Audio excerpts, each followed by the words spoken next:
দফায় দফায় বাংলাদেশের করা অনুরোধ আহ্বান অগ্রাহ্য করে ক্ষমতাচ্যুত ও দণ্ডপ্রাপ্ত সাবেক প্রধানমন্ত্রী শেখ হাসিনাকে দিল্লিতে প্রেস কনফারেন্স করতে দেওয়ার পর বাংলাদেশের কড়া প্রতিবাদের মুখে সুর নরম করেছে ভারত।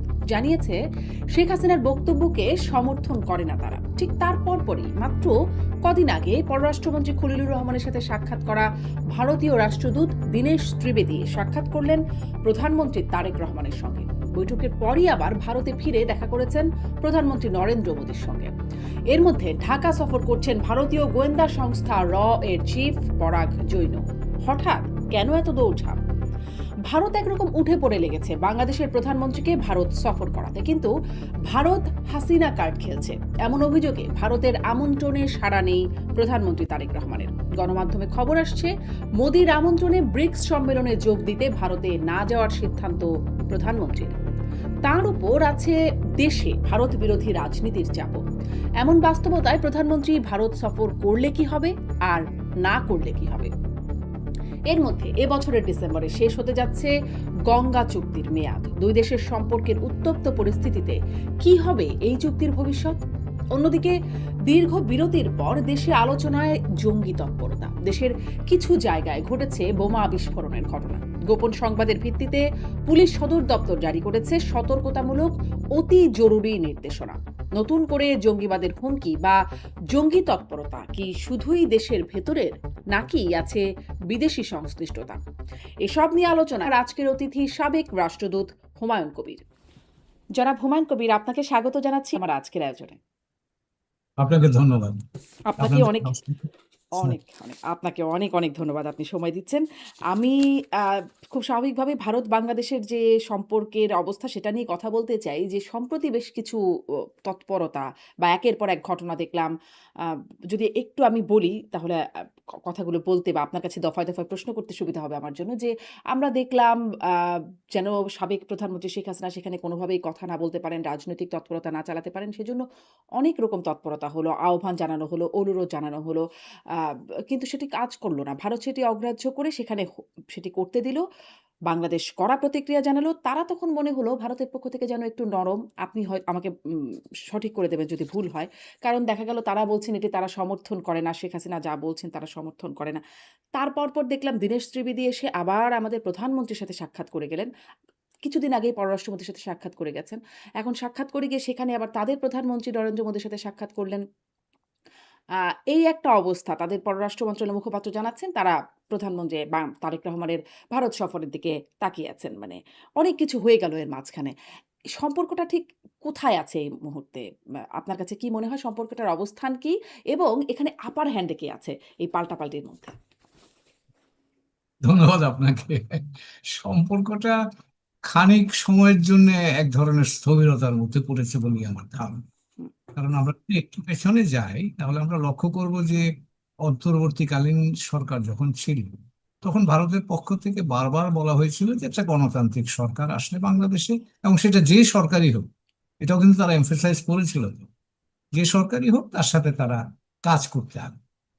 এবং সে অনুযায়ী আমরা দেখলাম যে বর্তমান সরকার বিএনপির জনাব তারেক রহমানের নেতৃত্বে যে সরকারটা গঠিত হলো, এই সরকারটা যখন গঠিত হলো প্রাথমিকভাবে তারা, আমি বলবো যে উষ্ণ অভিনন্দনই জানিয়েছে। ভারতের প্রধানমন্ত্রী নরেন্দ্র মোদী চিঠি লিখেছেন ও সপরিবারে ভারত সফরের জন্য আমাদের প্রধানমন্ত্রীকে আমন্ত্রণ জানিয়েছেন। ভারতের স্পিকার এই শপথ গ্রহণ অনুষ্ঠানে অংশগ্রহণ করেছিলেন। তো বাতাবরণটা তখন মনে হয়েছিল যে হ্যাঁ, সম্পর্কটাকে স্বাভাবিক করার ক্ষেত্রে একটা গতি আসছে। বাংলাদেশের দিক থেকেও কিন্তু বাংলাদেশ তার, আমি বলবো যে কিছু কিছু উদ্যোগ গ্রহণ করেছে। যেমন ধরুন, বর্তমান সরকার গঠিত হওয়ার 2-3 দিনের মধ্যেই ভারতের উপর যে ভিসা নিষেধাজ্ঞা ছিল সেটা তুলে নিয়েছে। তো কাজে এটাকে একটা ইতিবাচক ইঙ্গিত হিসেবে দেখা যায়। আহ এর মধ্যে ইতিমধ্যে সপ্তাহ 2-1-এর মধ্যে মোটামুটি বাস সার্ভিসও কিন্তু চালু হয়েছে। তো ওইগুলোকে আমরা মনে করতে পারি যে দুই দিক থেকেই একটা উদ্যোগ প্রাথমিকভাবে ছিল যে সম্পর্কটাকে স্বাভাবিক করার জন্য। কিন্তু এখন মনে হচ্ছে 6 মাস পরে এসে যে সেই প্রাথমিক উদ্যোগগুলো বোধ হয় একটু একটু হোঁচট খেয়েছে বা একটু থমকে গেছে, এবং এর মধ্যে অনেকগুলো ঘটনা ঘটেছে। যেমনটা আপনি বলছিলেন যে আমাদের মাননীয় প্রধানমন্ত্রী মালয়েশিয়া, চীন সফর করেছেন। আহ মার্কিন যুক্তরাষ্ট্রের দিক থেকে এখানে বেশ কয়েকটা ভিজিট হয়েছে। আহ সাম্প্রতিককালে 5ই অগাস্ট আমরা দিল্লিতে একটা প্রেস কনফারেন্স দেখলাম। তো এইগুলো বিষয়গুলো, এবং এর মাঝখানটা পশ্চিমবঙ্গ নির্বাচনের ফলাফলের ভিত্তি বা তারপরে পরিবর্তন যেটা হলো, এবং এর পরবর্তীতে পুশিং ইত্যাদি জাতীয় ঘটনাবলী, এই সবগুলো মিলিয়ে মনে হয়েছে যে আমরা খুব একটা সহায়ক অবস্থা তৈরি করতে পারিনি। এবং না পারার কারণেই আমার কাছে মনে হচ্ছে এক ধরনের একটা স্থবিরতা চলছে।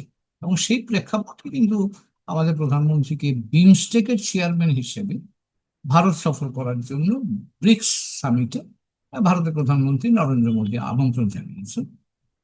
এবং সে আমন্ত্রণটা আমি বলবো যে জবাব হয়তো না পাবার প্রেক্ষাপটেই, এবং এখানে মিডিয়া তো নানান ধরনের কথাবার্তা আসবার প্রেক্ষাপটে আহ কয়েকদিন আগে ভারতের হাই কমিশনার যিনি ঢাকায় আছেন, দীনেশ ত্রিবেদী মহোদয়, তিনি প্রথমে পররাষ্ট্রমন্ত্রীর সাথে দেখা করলেন, তারপরে আমাদের স্বরাষ্ট্রমন্ত্রীর সাথে দেখা করলেন, এবং শেষ পর্যন্ত আমার মনে হয় যে 12 তারিখে মধ্যে তিনি প্রধানমন্ত্রীর সাথে দেখা।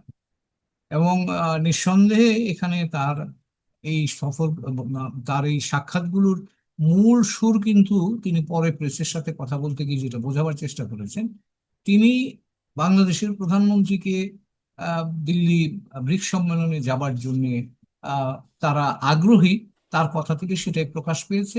তিনি দুটো কথা বলেছেন যেটা আমার মনে হয় গুরুত্বপূর্ণ। একটা হচ্ছে যে দুই প্রধানমন্ত্রী যদি আলোচনা করেন সব ইস্যু সমাধান করা সম্ভব, এই কথাটা তিনি কিন্তু জোর দিয়ে বলেছেন।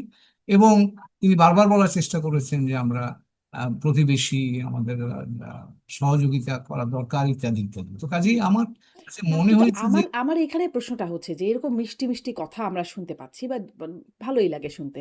কিন্তু ধরেন ওই যে শুরুতেও যে আপনি বললেন যে নির্বাচিত সরকার আসলে সম্পর্ক স্বাভাবিক হবে বলে তাদের পক্ষ থেকে একটা বিষয় ছিল এবং নির্বাচিত হবার আগেই যখন বেগম খালেদা জিয়া বিএনপির সাবেক চেয়ারপারসন তিনি মারা গেলেন, তারপরে একদম খুবই একদম ইতিবাচক জেস্চার দেখলাম। তাদের পররাষ্ট্রমন্ত্রীকে একদম নরেন্দ্র মোদী পাঠিয়ে দিলেন।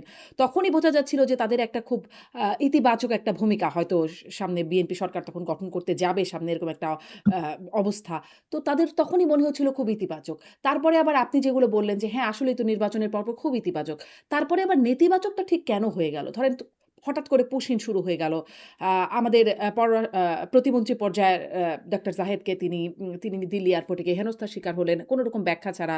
মানে এই একটা বুঝিয়ে দিল যে সম্পর্কটা খুব স্বাভাবিক না। কেন মানে কোথা থেকে নেতিবাচক হওয়া শুরু করল? মূল ইস্যুটা কি ছিল? ধারণা দুটো বিষয় তারা আহ ধরেন ভারতের প্রধানমন্ত্রী আমন্ত্রণ জানিয়েছিলেন, বাইলেটারাল ভিজিট হচ্ছেন, হুম, কাজে এটা গুরুত্বপূর্ণ। এবং সেটা শুধু প্রধানমন্ত্রী নয়, তার পরিবার সহ নেওয়া হচ্ছে। হুম, এইটা আমি মনে করি 6 মাস আগের কথা, প্রায় 6 মাস আগেকার কথা।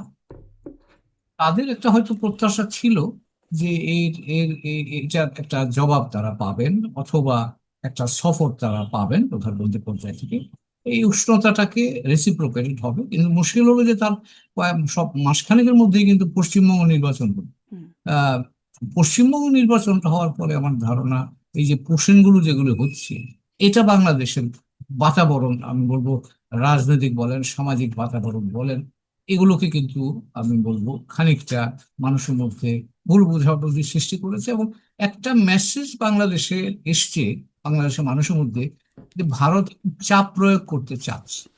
এবং সেটা আহ, পুশিনকে এই ধরনের একটা বিষয় হিসাবে মনে করা যেতে পারে। পশ্চিমবঙ্গ নির্বাচনের সময়তে বাংলাদেশ সম্পর্কে যে ধরনের রাজনৈতিক বক্তব্য দেওয়া হয়েছে, এগুলো আমার কাছে মনে হয় না যে বাংলাদেশের মিডিয়া বলেন বা জনমনে খুব একটা স্বস্তির কারণ হয়েছে। কারণ বাংলাদেশ সম্পর্কে নেতিবাচক কথা বললে খুব স্বাভাবিকভাবেই তো এটা গায়ে লাগতেই পারে। তারই রিয়াকশন হিসাবে আমার ধারণা বাংলাদেশ সরকার হয়তো একটা অবস্থান নিয়েছে যে আমরা একটু ওয়েট এন্ড সি, আমরা একটু দেখি, তারপর আমরা সিদ্ধান্ত নিব। তারপর পরই আসলো মে মাসে চীন সফর, মালয়েশিয়া সফর আপনি বলতে পারেন। তখনই আমার ধারণা ভারতের মধ্যে একটা আর্জেন্সি বা তারা একটা উপলব্ধি করেছে যে বাংলাদেশের সাথে একটু উদ্যোগী হয়ে আহ যুক্ত হওয়া দরকার। এবং তখনই আমরা দেখলাম যে বিমস্টেকের ব্রিক্সের সম্মেলনে হুম। প্রধানমন্ত্রীকে দাওয়াত করা হলো। কিন্তু ততক্ষণে কিন্তু যেটা বললাম হুম। যে আমাদের অভ্যন্তরীণ ভারত বাংলাদেশ সম্পর্কের কিছু বিষয় ইতিমধ্যেই দুই দেশের মধ্যে উত্তেজনাটা বাড়াচ্ছিল। এরপরে 5ই অগাস্টের ঘটনা বলে কিন্তু সেটাকে আরেকটু ঘি ঢালছে আপনি বলতে পারেন। হ্যাঁ, এই এবং ঘিটা কেন কড়া ঢালতে দিল? এটাও আমার একটা প্রশ্ন যে ঘিলটাটা কেন ঢালতে দিল? যেহেতু তারা একটু উদ্যোগী হলো সম্পর্কটাকে একটু ভালো করবার জন্য। তারপরে তারা তো জানেই যে কারণ জানে বাংলাদেশের পক্ষ থেকে বারবার বলা হয়েছে যে এটার পরিণতি কি হবে বা তারা বাংলাদেশ কোনোভাবেই এটা পছন্দ করছে না যে সেখান থেকে শেখ হাসিনা কথা বলবেন, তাদের তৎপরতা চালাবেন। বিশেষ করে ৫ই আগস্ট সম্পর্কে বলা হয়েছে সেটি যখন হচ্ছে না বলে বোঝা গেছে এমনকি বিদেশি সাংবাদিকদের সাথে প্রশ্নোত্তর পর্ব যেন না হয় সেই বিষয়ে বলা হয়েছে। সেটিও পর্যন্ত রাখা হয় নাই। মানে ভারত যদি উদ্যোগী হয়, কেন এগুলো একদমই অগ্রাহ্য করল পুরো আ মানে আবেদন, আহ্বান, অনুরোধ যাই হোক না কেন? আর দুই ভাবে দেখা যেতে পারে। ধরেন একটা হতে পারে যে তারা হয়তো ভেবেছিল যে এই ধরনের উদ্যোগের প্রতিক্রিয়া খুব বেশি কিছু হবে না।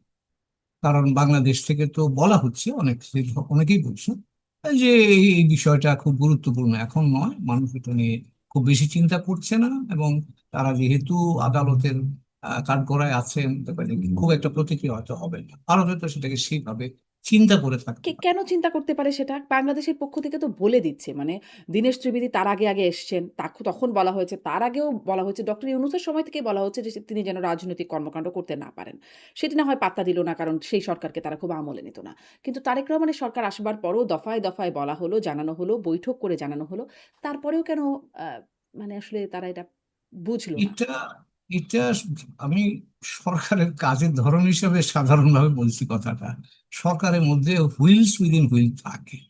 তো কাজেই সেখানে কোন হুইলের কোন জায়গাটা বেশি ইনফ্লুয়েন্স করে সেটা সবসময় যে বলা যায় তা না।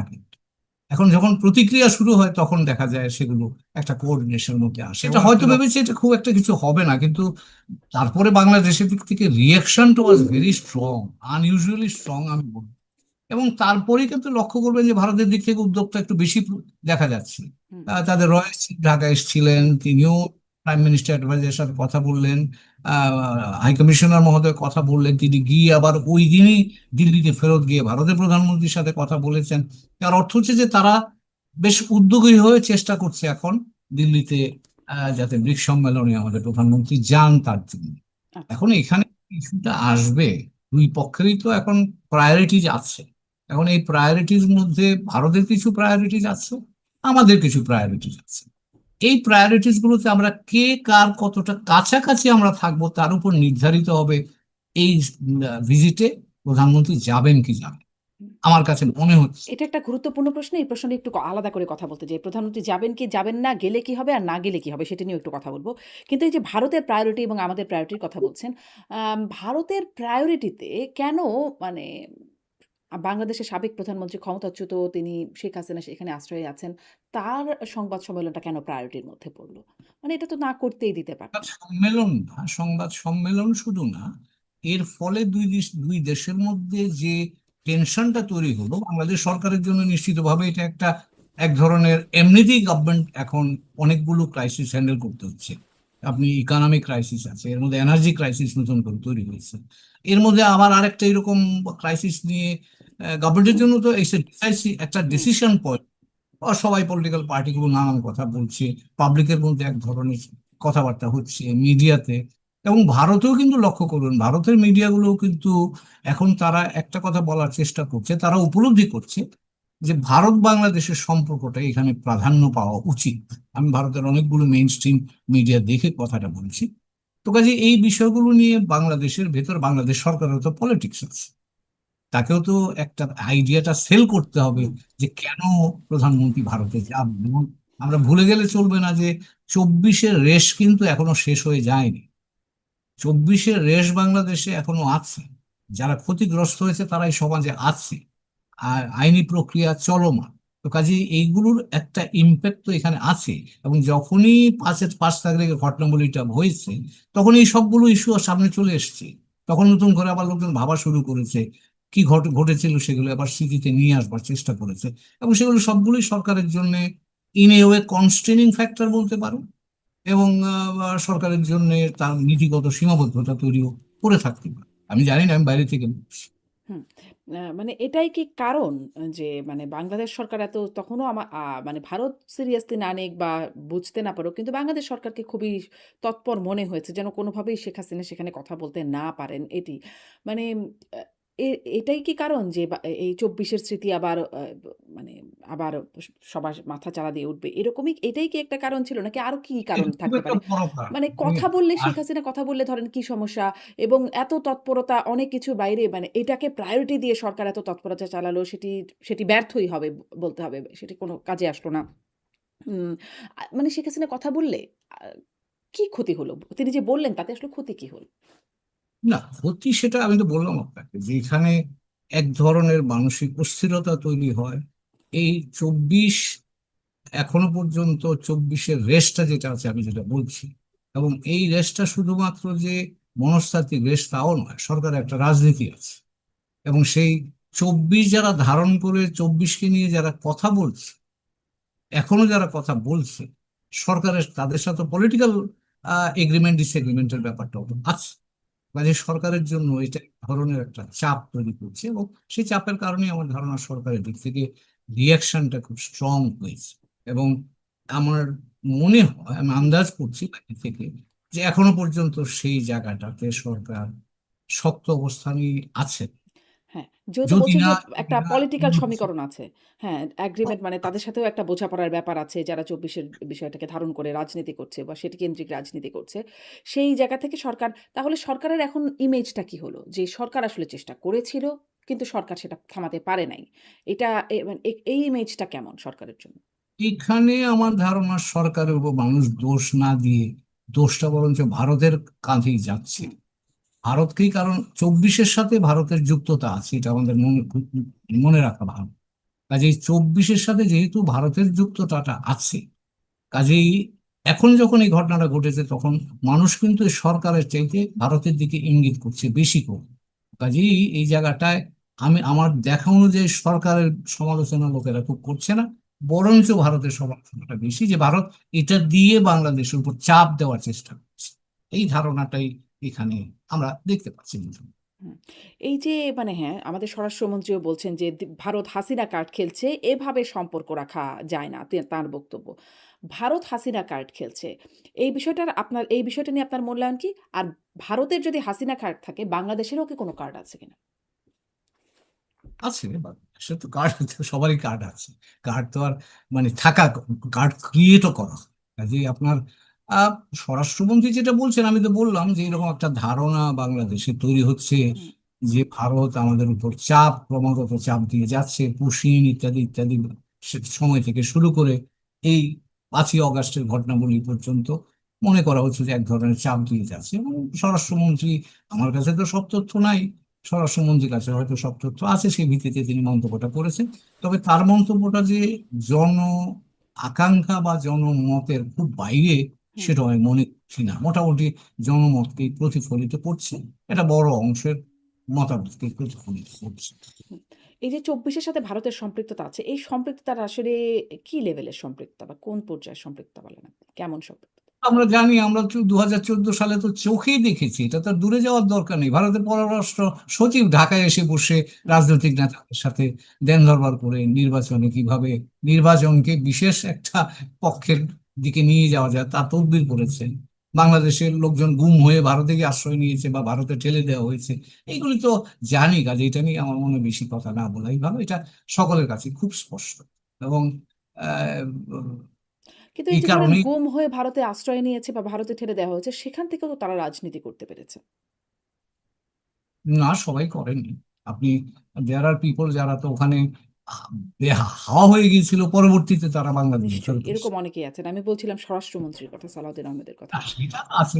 তিনি তখন হুম। ওখানে যখন ছিলেন তখন কোনো রাজনীতি করেছেন কিনা আমি জানি না, কিন্তু আমি অন্তত এখানে দেখিনি সেটা। হ্যাঁ, মানে এখন তো জানতে পারছি। এখন যারা আসলে মানে ২৪ এ রাজনীতি ধারণ করে আছেন, তারা বলছেন যে তিনি সেখান থেকে নির্দেশনা দিতেন বা সেখান থেকে আ তার কথাবার্তা বলতেন, মিটিং করতেন ভারত থেকে, শিলং থেকে এই বিষয়গুলো আসছে। সেটা কিন্তু আমি আমার আসলে জানা ব্যারিস্টার রুমিন ফারহানার একটা প্রসঙ্গ। তিনি একটা জায়গায় বলছিলেন, আপনার কাছেও একটু এই বিষয়ে একটু শুনি। অ্যা যে এরকম ধারণার বিষয়ে আপনার অবস্থান বা বক্তব্য কি? যে তিনি বলছেন যে জনাব তারেক রহমান মাননীয় প্রধানমন্ত্রী তিনিও লন্ডনে ছিলেন। তিনিও তখন দণ্ডপ্রাপ্ত আসামি হিসেবে লন্ডনে ছিলেন। তারও গণমাধ্যমে বাংলাদেশের গণমাধ্যমে কথা বলায় নিষেধাজ্ঞা ছিল এবং তিনিও রাজনীতি করবেন না এরকম একটা বার্তা ছিল। সেখান থেকে রাজনীতি করেছেন, সভা-সমাবেশও সেখানে তিনি করেছেন, দলীয় তৎপরতা চালাচ্ছেন। গণমাধ্যমে এত সক্রিয় তিনি কখনোই ছিলেন না। কিন্তু সবকিছুই দেশে-বিদেশে সব রাজনীতিগুলোই তিনি করেছেন। এখন যদি শেখ হাসিনা করে তাতে সমস্যা কি? একটা আলোচনা এখানে শুনছিলাম। হুম, একটা আইনি ব্যাখ্যা আছে। রুমিন ফারহানা নিজে আইন চর্চা করেন, আইনজীবী উনি। আইনের একটা দিক আছে, সেটা আছে একটা। রাজনীতির মাঠ পর্যায়ে রাজনীতির আরেকটা বিষয় আছে। তিনি যেটা বলেছেন সেটা, হ্যাঁ, এখানে আইনগত ভাবে যেমন কোনো পত্র পত্রিকা তার খবর আমরা তখন দেখিনি। কারণ আইনি ভাবে যেহেতু এটা বিধিনিষেধ ছিল, কাজে সেটা তারা এখানে ছাপায়নি। কিন্তু অনলাইনে তিনি অনলাইনে কথা বলেছেন, তার নেতা কর্মীদের সাথে কথা বলেছেন। তো সেটা এখনো আমি যদি বলেন আপনি, আহ, তখনকার প্রেক্ষাপটে আইনি অবস্থা ছিল, এখনকার প্রেক্ষাপটে আরেকটা আইনি অবস্থা আছে। আর এর পেছনে এছাড়া রাজনীতিও তো আছে। তো রাজনীতিটা তো আর রাজনীতিবিদরা করেন, তারা তাদের কর্মী সমর্থকদের নিয়ে তারা করে। কাজে সেই ব্যাপারে আমি আমি কোনো মন্তব্য করতে পারবো না, কারণ আমার সেই সক্ষমতা নাই।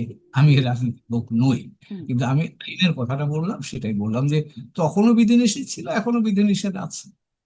জি, জি। আ এই যে আপনি বললেন যে রয়ের প্রধান পরাগ যেন তিনি আছেন, তিনি বাংলাদেশ সফর করছেন। আ তিনি এই মুহূর্তে কেন?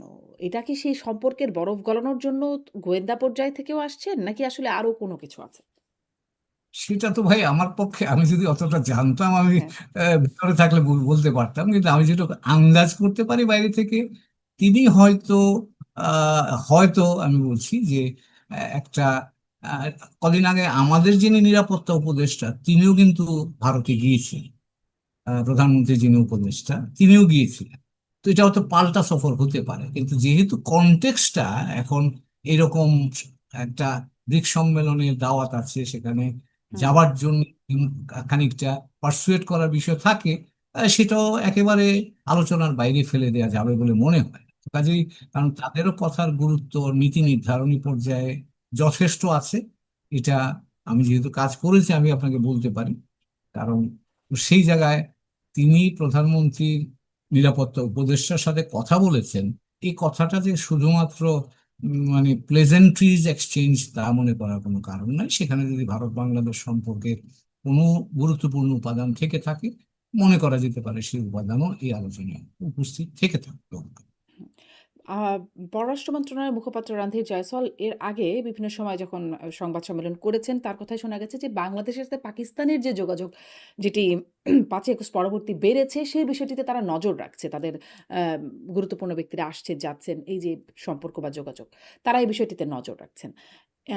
মানে এই নজর রাখাটা কেমন আসলে? এই নজর রাখার বার্তাটা কেমন?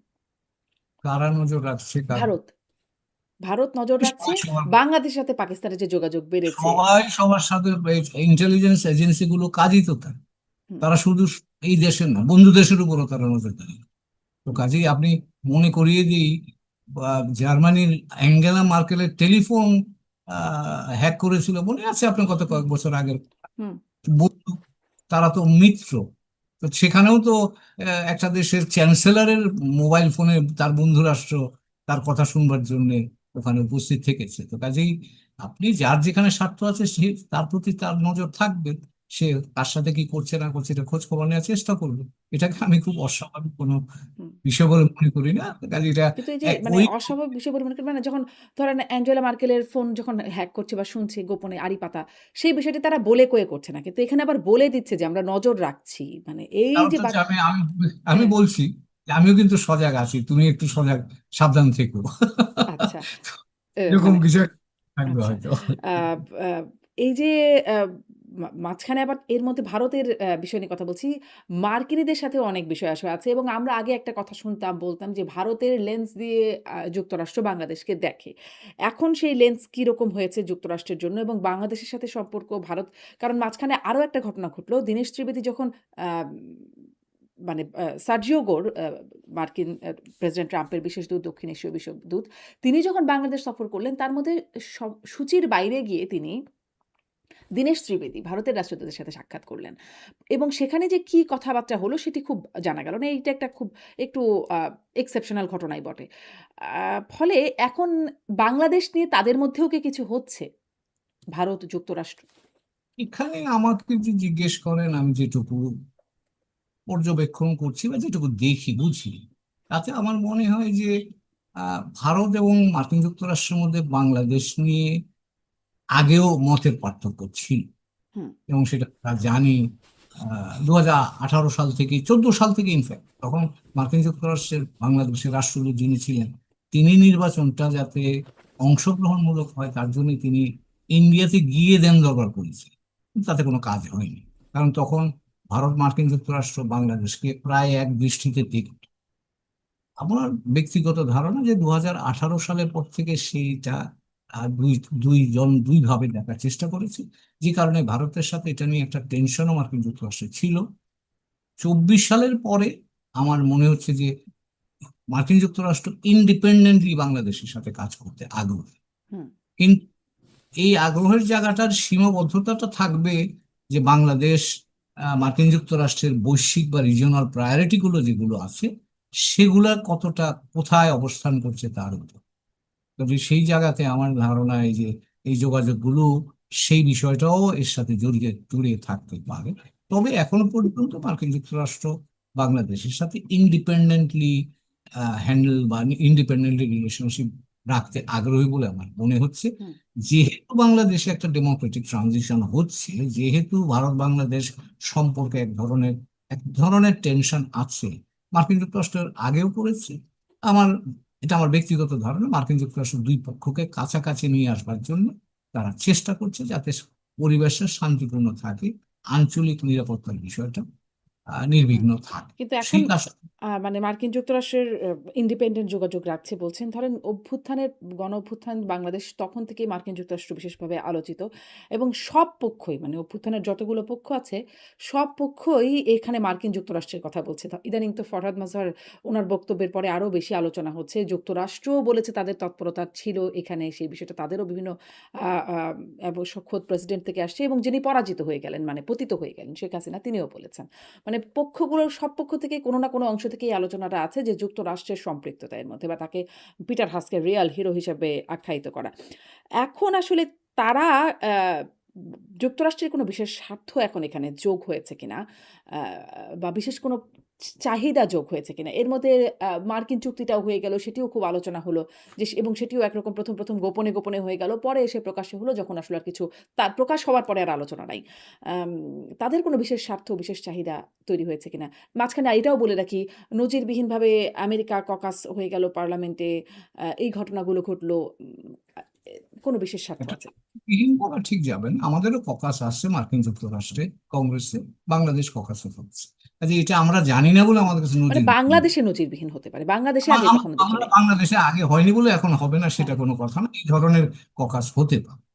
আপনি যেটা হুম, বলছেন যে মার্কিন যুক্তরাষ্ট্র তো প্রকাশ্যেই ভিসা বিধিনিষেধ আরোপ করেছে বাংলাদেশে, মনে আছে সেটা? হুম, কাজে মার্কিন যুক্তরাষ্ট্র বাংলাদেশে তাদের অবস্থান কি, একটা গণতান্ত্রিক প্রক্রিয়ার জন্য তাদের অবস্থান কি, তারা প্রকাশ্যে এগুলি বলেছে, নীতিগত অবস্থান তারা ঘোষণা করেছে। এখন যদি আপনি বলেন সেটা বাংলাদেশে এখন এই পার্টিকুলারলি যেটাকে বলে এগ্রিমেন্ট অন রেসিপ্রোকাল টেরিফ, হুম, এটা ফেব্রুয়ারিতে হলো, তারপরে একটা তারা আমার ধারণা বিশেষভাবে আগ্রহী বাংলাদেশে অর্থনৈতিকভাবে তাদের অবস্থানকে সুদৃঢ় করার জন্য, কারণ তার ভিত্তিটাই হচ্ছে ওই এগ্রিমেন্ট অন রেসিপ্রোকাল টেরিফ। সেটা নিয়ে তারা আগ্রহী। বাংলাদেশে সামরিক বিষয়গুলো নিয়ে তারা আগ্রহী, কারণ বাংলাদেশ তো সেই শেখ হাসিনার আমল থেকেই ডাইভার্সিফিকেশন অফ প্রকিউরমেন্ট, এটা তো অনেকদিন ধরে আলোচনা, বোধ হয় 1 দশকের উপর ধরে আছে। হুম, সুতরাং সেই সুযোগটা তারা কেন নেবে না? বাংলাদেশ চীনের উপর ডিপেন্ডেন্ট ছিল, এখন অন্যদিকে ডাইভার্সিফাই করছে, তুরস্কে যাচ্ছে, পাকিস্তানের সাথে কথাবার্তা হচ্ছে, ভারতের কাছ থেকেও কিছু আমরা নিয়েছি। তো এখন মার্কিন যুক্তরাষ্ট্র চিন্তা করছে যে আমিও সেটা জায়গায় যাই না। প্লাস তাদের যে বৈশ্বিক প্রায়োরিটিটা আছে, চীনের সাথে তাদের যে প্রতিদ্বন্দ্বিতা, সেখানেও আমরা কিন্তু উপস্থিত। আমরা তাদের পক্ষে আছি কিনা সেটা বলছি না, আমরা উপস্থিত আছি। এবং সেই ক্ষেত্রে তারা যদি বাংলাদেশের কাছে পায়, তাহলে তারা সেই চেষ্টা করবে। এবং সেটা প্রেসিডেন্ট ট্রাম্প যে অভিনন্দন বাণী পাঠিয়েছেন প্রধানমন্ত্রীকে, তার প্রথম ইস্যুটা হচ্ছে ইন্ডো প্যাসিফিক স্ট্র্যাটেজি। তারা ইন্ডো প্যাসিফিক দিয়ে দেখে বাংলাদেশ। আমি যদি বাংলাদেশকে মনে করি যে বাংলাদেশ মার্কিন যুক্তরাষ্ট্র আমরা বাইল্যাটারাল দেখছি, তা কিন্তু পুরো চেহারাটা আসবে না। এটা দুই তিনটা ফিল্টার হয়ে আসে। তো ফিল্টারগুলো, সে বড় ফিল্টারটা হচ্ছে ইন্ডো প্যাসিফিক। এবার ইন্ডো প্যাসিফিকে China is an important factor. এখন চায়নার সাথে আমাদের সম্পর্ক কি, সেটাও কিন্তু মার্কিন আগ্রহের ব্যাপার, একইভাবে ভারতেরও আগ্রহ। কাজে এই সবগুলো বিষয়কে মাথায় রাখলে আমরা বুঝতে পারবো যে মার্কিন যুক্তরাষ্ট্রের আগ্রহের জায়গাটা কোথায়, এবং সেই ক্ষেত্রে আমরা সিদ্ধান্ত নেব আমরা কতটা যাব কি যাব, এই অথবা কার সিদ্ধান্তটা সাথে। কি ইন্ডিপেন্ডেন্টলি নেওয়া যাচ্ছে? মানে সিদ্ধান্তের উপরে চাপ কিরকম? ধরেন প্রফেসর আনু মোহাম্মদ তিনি বলছেন যে প্রধানমন্ত্রী, আমাদের দেশের নির্বাচিত প্রধানমন্ত্রী তারেক রহমান আর দেশ চালাবে মানে ট্রাম্প প্রশাসন এই মার্কিন চুক্তিকে কেন্দ্র করে। তার এটা একটু বেশ কদিন আগের কথা। বা ধরেন এতদিন আমরা শুনেছি আমরা ভারতের দাসে পরিণত হয়েছিলাম। এখন অনেকে বলছেন আমরা মার্কিন বলয়ে ঢুকে যাচ্ছি বা দাসত্ব তৈরি হচ্ছে, সেখানে আবার নতুন কিছু মানে এজন্যই জিজ্ঞাসা করছি। ইন্ডিপেন্ডেন্ট কি আমরা সিদ্ধান্ত নিতে পারছি আসলে? আমরা নিশ্চয়ই পারি, আমরা নিতে পারি। এবং তারা যেটা বলছে বাংলাদেশ ফার্স্ট, তার মূল সুরটাই তো হচ্ছে যে আমার স্বার্থের আলোকে যার সাথে যেই ধরনের সম্পর্কের প্রয়োজন আমি সেই সম্পর্ক বজায় রাখবো। তো এখানে ধরেন এখন আমার মার্কিন যুক্তরাষ্ট্র, আমার এখন এনার্জি ক্রাইসিস, মার্কিন যুক্তরাষ্ট্র এখন আপনাকে এলএনজি দিচ্ছে, কথার কথা আমি বলছি। কাতার থেকে তো আর আনতে পারছি না, এখন সেখানে বন্ধ। গালফ ওয়ারের কারণে সেটা বন্ধ। তো মার্কেট ইউসে আমাকে এনার্জি দিলে তার সাথে আমার কোলাবোরেশন তো অটোমেটিক্যালি ডেভেলপ করছে। তো কাজেই অনেকগুলো জায়গা আছে যেখানে আমাদের প্রয়োজনের নিরিখে যদি আমি সেটা করি, সেটাকে আপনি ব্যাখ্যা করতে পারেন যে এটা চাপ, আবার ব্যাখ্যা করতে পারেন আমার প্রয়োজন। এবং সেটা যার যেভাবে ব্যাখ্যা করার প্রয়োজন আছে সেটা। এবং বাংলাদেশে, বাংলাদেশ কেন, আমি ভারতের কথাই বলছি, ভারতের মতো দেশে কিন্তু এখনকার বৈশ্বিক প্রেক্ষাপটে তারা অনেক ক্ষেত্রেই ভালনারেবিলিটি তাদের আছে, আমাদেরও আছে, মার্কিন যুক্তরাষ্ট্র আছে। প্রেসিডেন্ট ট্রাম্প এই যে ইরান যুদ্ধ করছে, হি ইজ অলসো ভালনারেবল আগামী নির্বাচনের প্রেক্ষাপটে, মিড টার্মের জন্য। এবং সেই কারণে চেষ্টা করছেন হরমুজটাকে খোলার জন্য ইরানকে রাজি করানো যায় কিনা। তো কাজেই আপনার, এটাকে আপনি চাপ বলতে পারেন, এটাকে আপনি আমার প্রয়োজন বলতে পারেন, যেভাবে ব্যাখ্যা বিভিন্নভাবে করা যাবে। কিন্তু আমরা আমাদের এখনকার প্রেক্ষাপটে অর্থনীতিটাকে চাঙ্গা করা দরকার, আমার বিনিয়োগ দরকার আমার এখানে, এবং সেটা কিভাবে যেভাবে আমি পাবো, যাদের কাছ থেকে পাবো, সে তাদের সাথে আমাকে এখন কাজ করতে হবে। এবং হ্যাঁ, আপনি যদি বলেন আমি আমার সক্ষমতা অনুযায়ী আমি হয়তো যদি দক্ষতায় এটাকে রূপান্তরিত করতে পারি, এটা ভালো। কিন্তু আমরা তো সব জায়গায় সক্ষম নই, এটা আমাদেরকে মানতে হবে। হুম। আম ফলে ওভাবে বলবার কোনো সুযোগ নাই। যেভাবে আসলে প্রফেসর আনু মোহাম্মদরা বলছেন, আপনি কি তাই মনে এটা ওনার করছেন? ব্যক্তিগত মত হতে পারে, অনেকেরই তার ব্যক্তিগত, সেটা সেই মতকে আমরা সম্মান করি, কিন্তু সেটাই যে বাস্তবতা। কারণ পলিটিক্স এন্ড পলিসি দুইটা জিনিস আলাদা। পলিটিক্সে আপনি যা, আপনি যখন বলবেন আপনি যে কোনো কথাই বলতে পারেন, কারণ এটার কোনো দায় দায়িত্ব আপনার না। কিন্তু আপনি যখন পলিসি করবেন তখন আপনাকে রেসপন্সিবিলিটি নিতে হবে। তো কাজেই পলিটিক্স যে কোনো স্পেকট্রামে যে কোনো জায়গায় থাকতে পারে, পলিসি যখন করবে তখন আপনাকে বাই ডেফিনেশন আপনাকে মাঝামাঝি এসে যেতেই হবে। সেই সেই জন্যই এখন পলিসি প্রায়োরিটি যখন আসে তখন আপনাকে আপনার প্রয়োজন যেটা, যার সাথে গিয়ে যা আপনার প্রয়োজন মেটানো যাবে, তার সাথে আপনার কাজ করতে হবে। হয়তো পছন্দ হতে পারে আর পছন্দ নাও। আ আবারও একটু আসি ভারত বাংলাদেশের সেই জায়গায় আপনি বলছিলেন যে সামনে ব্রিক্স সম্মেলনে যে আমন্ত্রণ জানানো, সেখানে ইতোমধ্যে কিছু কথা চাউর হয়েছে গুঞ্জন যে আমাদের দেশের প্রধানমন্ত্রী তারেক রহমান তিনি যাবেন না সেই সফরে। মানে এটারই একটা রিঅ্যাকশন, এই যে কড়া প্রতিবাদ তারই একটা রিঅ্যাকশন। যদিও সরকারের পক্ষ থেকে এরকম কোনো স্পষ্ট করে জানানো হয় নাই যে তিনি যাবেন নাকি যাবেন না, কিছুই জানানো হয় নাই। আপনি মানে এটাও আপনার কাছে প্রশ্ন যে তিনি গেলে কি হবে, না গেলে কি হবে বা কোনটা উচিত হবে? এটা কঠিন প্রশ্ন করলেন আমার। এই সিদ্ধান্তের উপর আমার কোনোই আমি যোগাযোগ নাই, সেই প্রেক্ষাপট থেকে বলি। আমি যেহেতু কূটনীতির মানুষ, এই জগতে অনেকদিন বিচরণ সুযোগ হয়েছিল, আমি মনে করি যে ধরেন যদি আমার কোনো চ্যালেঞ্জ থাকে, আমার যদি কোনো বিষয় থাকে যে বিষয়ে আমার বক্তব্যটাকে বলিষ্ঠভাবে উপস্থাপন করা দরকার, তাহলে সর্বোচ্চ রাজনৈতিক পর্যায়ের যোগাযোগ বা আলোচনার কোনো বিকল্প নেই। আমি আমি পছন্দের কথা বলতে পারবো, অপছন্দের কথা বলতে পারবো। আর ভারত বাংলাদেশ সম্পর্ক এখন যেই জায়গায় আছে, সেখানেও আমার মনে হয় যে সর্বোচ্চ পলিটিক্যাল লেভেলের ডিসিশন ছাড়া এই আমাদের এই বর্তমান যে স্থবিরতা তা থেকে বেরোনো কঠিন হবে। কাজে সেই বিবেচনায় ব্রিক্স সম্মেলনটা উপলক্ষ হলেও সেক্ষেত্রে ভারত বাংলাদেশের সর্ব রাজনৈতিক পর্যায়ের সর্বত্র নীতি নির্ধারকরা যদি বসেন, আলাপ আলোচনা করেন, তাহলে যার যেটা প্রায়োরিটি সেই প্রায়োরিটিটা তারা সুস্পষ্টভাবে একে অপরের সাথে। কিন্তু আপনি আবার ওই যে বলছিলেন না যে রাজনৈতিক দেশের রাজনৈতিক একটা সমীকরণ আছে। ভারত বিরোধিতার জায়গা আছে। ২৪ কে ধারণ করে যারা আসলে রাজনীতিটা মূলত ওইটার মানে ২৪ কে বেস করে যারা রাজনীতি করছে তারা আসলে ওই চাপ দেবার জন্য একটা তাদের পক্ষ থেকেও একটা বার্তা ছিল। ফলে তারা এখানেও চাপ দেবে কিনা যে প্রধানমন্ত্রী যাবেন কি যাবেন না? এবং তারও একটা প্রভাব থাকবে কিনা? থাকতেই পারে ও যিনি প্রধানমন্ত্রী হন তাকে তো এই উপলব্ধিটা নিয়েই নীতিগত সিদ্ধান্ত নিতে হবে। যিনি প্রধানমন্ত্রী তিনি তো দেশের রাজনৈতিক এক নম্বর ব্যক্তি, হুম। এবং তিনি আবার নীতি নির্ধারণের ক্ষেত্রে তিনি এক নম্বর ব্যক্তি। কাজে তিনি যখন নীতি নির্ধারণ করবেন তখন তার রাজনৈতিক বাতাবরণটা তিনি নিশ্চয়ই মনে রাখবেন। কিন্তু আমি যেটা বলছি যে আপনার যদি কোনো বিষয়ে সুস্পষ্টতা প্রয়োজন হয়, তাহলে আপনি সেটাকে এটা ব্যক্ত করেন বা এটা সম্পর্কে একটা কমন গ্রাউন্ড একটা জায়গায় আসবেন, সেটা আলোচনা ছাড়া তো আর কোনো ব্যবস্থা নাই। তো সেই প্রেক্ষাপট থেকে আমি বলছি যে এই ডায়ালগ, এই কনভারসেশনটা ফেস টু ফেস হওয়ার কোনো বিকল্প নেই। সেই জায়গায় আমার বিবেচনায় গেলে এটা এই সুযোগটা হয়তো নেওয়া সম্ভব হতে পারে। হবে কিনা আমি জানি না, কিন্তু আমি হুম। আন্দাজ করি কিন্তু ধরেন আচ্ছা যদি শেষ না করেন। যায় তাহলে টেনশনটা বাড়বে। না যায় যদি টেনশনটা বাড়বে, তখন তখন আপনাকে ভারতীয় দিক থেকে ভারত সেটাকে তাদের মতো করে ব্যাখ্যা করবে।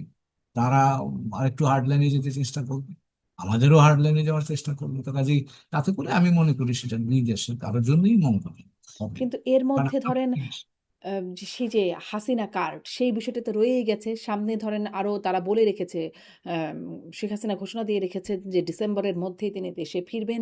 এর মধ্যে রাজনৈতিক তৎপরতাও তারা চালাচ্ছেন। ৫ই আগস্টের পরেও নানান রকম তাদের নেতাকর্মীদের সাথে যোগাযোগ সেরকম কথাবার্তা শোনা গেছে বা তাদের রাজনৈতিক তৎপরতা তারা চালিয়ে যাচ্ছেন। ফলে আ ৫ই আগস্টে যে থেমে গেল তা তো না। এরকম তো চলছে।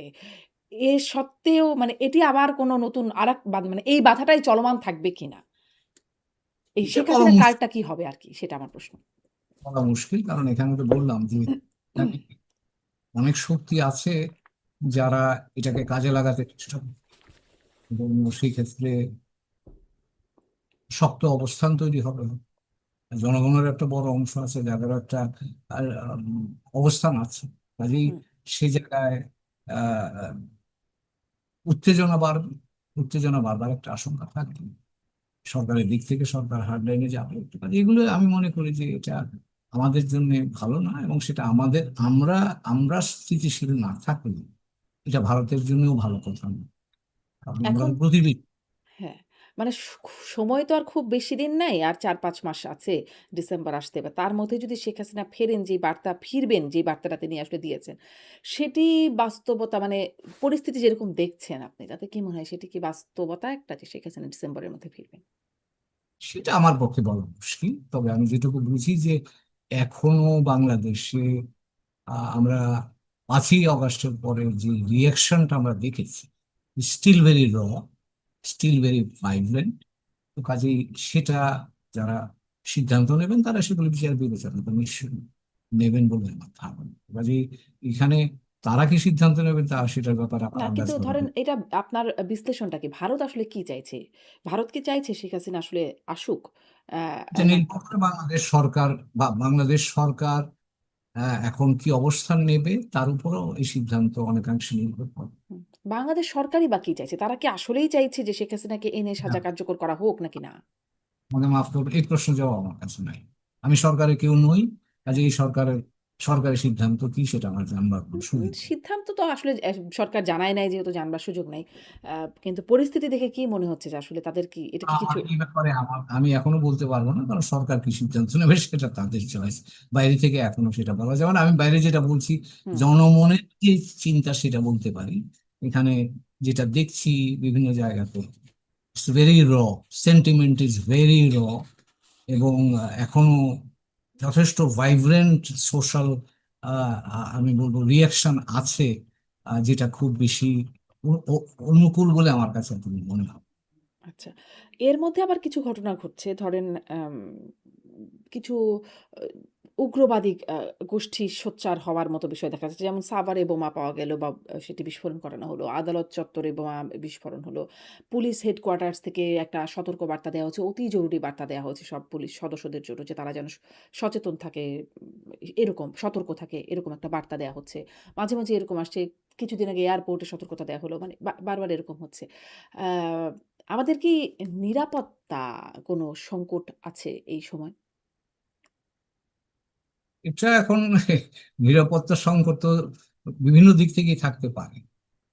কারণ আপনি যেটাকে ব্যাখ্যা করার চেষ্টা ধরেন করছেন বা ধরেন ইঙ্গিত যদি করছেন, আপনাকে বলি আপনি কূটনীতিক হিসেবে ভূ-রাজনৈতিক অবস্থানগত দিক থেকে কোনো নিরাপত্তা সংকট দেখেন। কারণ এর সাথে তো আসলে এই বিষয়গুলো জড়িত কোনো না কোনোভাবে। সেজন্যই জিজ্ঞাসা। এখন এখন সবাই মানে এখানে আপনি যেটা দেখছেন সেটা যে কোনো দিক থেকে আসতে পারে এই মুহূর্তে আমার কাছে মনে হয়। হুম। কাজেই আপনি যেটা ইঙ্গিত করতে চাচ্ছেন সেই হ্যাঁ, আরো ইঙ্গিতটা যদি সরাসরি ইঙ্গিত না করে হোম গ্রাউন্ড মনে হচ্ছে এই বিষয়টা? মানে এই যে তৎপরতা উগ্রবাদের বিষয়টা বাড়ছে, এটা কি আমাদের নিজস্ব দেশীয়? নাকি এর মধ্যে আন্তর্জাতিক তৎপরতাও আছে? পার্শ্ববর্তী দেশ বা অন্যান্য দেশ, এখন বিভিন্ন দেশ? ওইরকম কোনো আমরা দুই একটা ঘটনা দেখছি, বিচ্ছিন্ন ঘটনা, কিন্তু আহ এরকম কোনো আমার মনে হয় না যে এটা একটা বেসিক্যালি হোমগ্রোনই হতে পারে, কারণ ওইরকম কনসিস্টেন্ট এই মুহূর্তে ইন্টারন্যাশনাল কোনো হুম। কানেক্টিভিটি তো আমাদের দৃষ্টিতে বা এখানকার মিডিয়া তো আমাদের নজরে আসছে না। হুম। ভারত-বাংলাদেশ সম্পর্কে সম্ভবত শেষ প্রশ্ন এটি যে ডিসেম্বরে গঙ্গা চুক্তির মেয়াদও শেষ হচ্ছে। আ সেটিরও ভবিষ্যৎ কি মনে হয়? সম্পর্ক যে অবস্থায়? এটা হওয়া দরকার, সেটা আলোচনাটা হওয়া দরকার, এবং সেটাও আমাদের জন্য একটা গুরুত্বপূর্ণ বিষয়। কাজে আপনি আহ, যদি সুযোগ হয় দুই প্রধানমন্ত্রী দে- দেখা করার, এটাও একটা বিষয় বাংলাদেশের দিক থেকে। কারণ তো 30 বছর মেয়াদে একটা চুক্তি ছিল, এখন আবার কি হবে, এটা রিনিউয়াল হবে কিনা, কত দিনের হবে, এগুলো আলোচনার বিষয়। তো কাজেই আমাদের জন্যও এখানে গুরুত্বপূর্ণ বিষয় আছে, হুম, ভারতের জন্য আছে।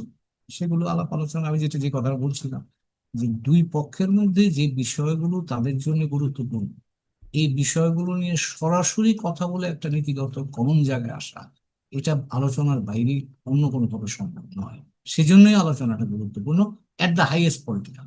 জি, জি, স্পষ্ট। মানে সেই অর্থে যদি কনক্লুশন করি আপনি পরামর্শ দেবেন যেন এই আ মানে সম্মেলনে যোগদান করেন মাননীয় প্রধানমন্ত্রী। না, আমারটা আমি বলেছি, এখন আচ্ছা, আপনার একটা যেটা আমি বলি। আচ্ছা। আমি এরকমটা বুঝেছি। দর্শক কি বুঝেছেন নিশ্চয়ই তাদের ব্যাপার শুনেছেন সবাই। অনেক